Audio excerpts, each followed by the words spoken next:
These are questions I often ask myself as I live under the rules and expectations of others. Yet, I have come to realize that freedom, true freedom, is never complete without responsibility. Without conscience, it becomes nothing but selfishness.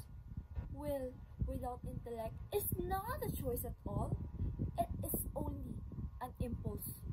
Real freedom requires harmony, a balance that leads us to the true essence of liberty. Growing up, I was always expected to set an example, to give way, and to sacrifice. At first, I thought freedom meant doing everything I wanted without restrictions and limitations. So, why must I surrender them to expectations? As they say, freedom is a basic human right. But I later realized that freedom is not just the right to do as you please.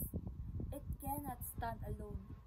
Freedom gains meaning when it is combined with will, intellect, and conscience, the guide that leads us to choose wisely and responsibly.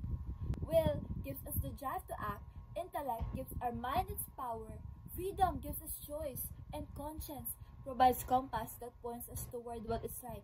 Without their unity, freedom becomes reckless and destructive. Yes, I am allowed to choose selfishness, but that kind of freedom would rob me of peace and morality. A dead conscience may allow it, but my living conscience never would. This is why poor choices are born when the link between will, intellect, conscience, and freedom is broken. This quality separates us from animals. They make us humans. It is a gift we must cherish. When all of them work together, it guides us toward what is not just right, but to also what is truly good. So yes, I am free, but I choose to live with morality. I challenge you, be better than you were yesterday.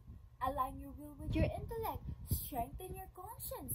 When these work as one, freedom is no longer just a privilege. It becomes a moral power that helps us choose what is good. We are blessed with minds capable of moral reasoning, and that is why I want you to keep this in mind. Freedom without will is empty. Will without intellect is blind. Freedom without conscience is dangerous. But when freedom, will, intellect, and conscience unite, only then we can say we are truly free.